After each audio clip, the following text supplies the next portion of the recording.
திறப்பிலே 5 நிமிடங்கள். கிறிஸ்துவுக்குள் மிகவும் பிரியமான என் அன்பு சகோதர சகோதரிகளே, திறப்பில் 5 நிமிடங்கள் என்கிற இந்த ஜெப நேரத்தில் என் அன்பு சகோதர சகோதரிகள் உங்கள் அனைவரோடு கூட இணைந்து ஜெபிக்க கர்த்தர் பாராட்டின கிருபைக்காக ஆண்டவருக்கு நன்றி செலுத்துகிறேன். இன்றைக்கும் ஒரு முக்கியமான காரியத்திற்காக நாம் ஜெபிக்க இருக்கிறோம். தொடர்ந்து சமீப காலங்களாக இந்தியாவில் ஆங்காங்கே மத ரீதியான பிரச்சனைகள் எழும்பி வருகிற சூழ்நிலையை பார்க்க முடிகிறது. குறிப்பாக சிறுபான்மையினருக்கு எதிராக ஆலயங்களை இடிப்பது, கிறிஸ்தவர்களுக்கு எதிராக பல போராட்டங்கள், மத ரீதியான பிரச்சனைகளை எழுப்பி அவர்களை கைது செய்வது, துன்புறுத்துவது போன்ற காரியங்கள் ஆங்காங்கே நடைபெற்று கொண்டு வருகிறது, அதிகரித்திருக்கிறது. தற்போது சத்தீஸ்கர் மாநிலத்தில் உள்ள தூர்க் பகுதியில் அங்குள்ள 2 கன்னியாஸ்திரிகள் கைது செய்யப்பட்டிருக்கிறார்கள். அவர்கள் மத மாற்றத்தில் ஈடுபட்டதாக, அதாவது கட்டாய மத மாற்றத்தில் ஈடுபட்டதாகவும் ஆட்கடத்தலில் ஈடுபடுகிறதாகவும் கூறி சத்தீஸ்கர் அரசு கைது செய்திருக்கிறது. ஆனால் கேரள அரசு தலைவர் ஒருவர் இதை குறித்து மறுப்பு செய்தியை வெளியிட்டிருக்கிறார். இவர்கள் இப்படிப்பட்ட எந்த செயலிலும் ஈடுபடவில்லை என்று சொல்லி அவர் மறுப்பு தெரிவித்திருக்கிறார். ஆகவே கேரள அரசும் இன்னொரு பக்கம் சத்தீஸ்கர் அரசும் மாறி மாறி புகார் தெரிவித்து வருகிறது. ஆனாலும் தேவன் தாமே மனமிறங்கி கைது செய்யப்பட்டிருக்கிற இந்த கன்னியாஸ்திரிகள் கேரளாவை சேர்ந்தவர்கள். கேரளா அரசு இதற்கு மறுப்பு தெரிவித்திருக்கிறது. சத்தீஸ்கர் அரசு இதை குறித்து இது சரியானது என்று கூறியிருக்கிறது.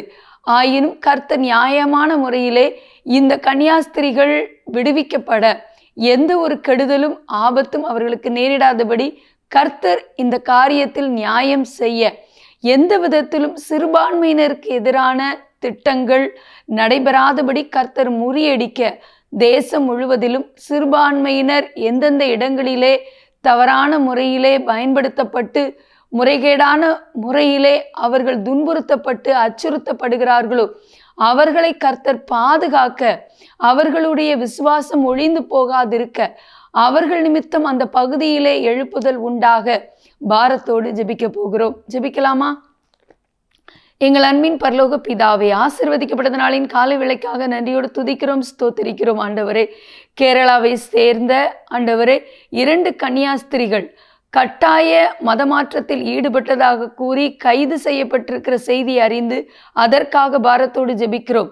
எங்களுடைய தேசம் முழுவதிலும் சிறுபான்மையினருக்கு எதிரான, குறிப்பாக கிறிஸ்தவர்களுக்கு எதிரான பலவிதமான கைது நடவடிக்கைகள், ஆலயங்கள் இடிக்கப்படுவது, கிறிஸ்தவர்கள் துன்புறுத்தப்படுவது, மிஷினரிகள் பாதிக்கப்படுவது, துரத்தப்படுவது போன்ற சம்பவங்களை நாங்கள் தொடர்ந்து கேள்விப்பட்டு வருகிறோம். அப்பா, இப்பொழுதும் கைது செய்யப்பட்டிருக்கிற இந்த கேரளா கன்னியாஸ்திரிகள் மீது கர்த்தருடைய ஆளுகை கடந்து வருவதாக, இவர்கள் மீது சாட்டப்பட்டிருக்கிற குற்றம் எந்த விதத்திலும் ஆண்டவரே தகப்பனே அப்பா முறைகேடா இல்லாதபடிக்கு ஆண்டவரே இவர்கள் ஆண்டவரே நியாயமான முறையிலே ஆண்டவரே தகப்பனே அப்பா எந்த விதத்திலும் பாதிக்கப்படாமல் தீர்ப்பு செய்யப்பட, ஆண்டவரை எந்த விதத்திலும் இவர்கள் ஆண்டவரை மன ரீதியாக, உடல் ரீதியாக ஆண்டவரை துன்புறுத்தப்படாமல் இருக்க, ஆண்டவரை இவர்கள் பாதுகாக்கப்பட, இவர்கள் விடுவிக்கப்பட, ஆண்டவரே நியாயமான தீர்ப்பு செய்ய, ஆண்டவரே தகப்பனே அரசாங்கங்களில் எடுக்கப்படுகிற ஆண்டவரே முடிவுகள் ஆண்டவரே தவறுதலாய் இல்லாமல் இருக்க, ஆண்டவரே இவர்களுக்கு எதிரான குற்றச்சாட்டுகள் பொய்த்து போக, தேவரீர் இவர்களுடைய காரியத்திலே சீக்கிரம் நியாயம் செய்து இவர்கள் பத்திரமாக விடுவிக்கப்பட, இவர்கள் நிமித்தம் ஒரு எழுப்புதல் உண்டாக நாங்கள் ஜெபிக்கிறோம். இவருடைய குடும்பங்கள் பாதுகாக்கப்பட ஜெபிக்கிறோம். ஆண்டவர் இவர்களைப் போல ஆங்காங்கே அநியாயமாக கைது செய்யப்பட்டு துன்புறுத்தப்படுகிற ஒவ்வொருவரும் இயேசுவின் நாமத்தில் விடுவிக்கப்பட ஜெபிக்கிறோம். ஆண்டவரே, எங்களோடு ஜெபத்தில் இணைந்திருக்கிற ஒவ்வொரு சகோதர சகோதரியும் பேர் பேராக தொட்டு ஆசீர்வதிங்க. பேதுரு அன்றைக்கு காவலில் இருந்த பொழுது ஆண்டவர் சபையார் அவனுக்காக ஊக்கமாக ஜெபித்த பொழுது கர்த்தர் அவனை காவலிலிருந்து விடுதலையாக்கினது போல இந்த கன்னியாஸ்திரிகள் விடுவிக்கப்பட்டு உங்க நாம மகிமைப்பட ஜெபிக்கிறோம். இயேசுவின் நாமத்தில் பிதாவே, ஆமேன். தொடர்ந்து ஜெபியுங்கள். கர்த்தர் தாமே உங்களை ஆசீர்வதிப்பாராக. ஆமேன்.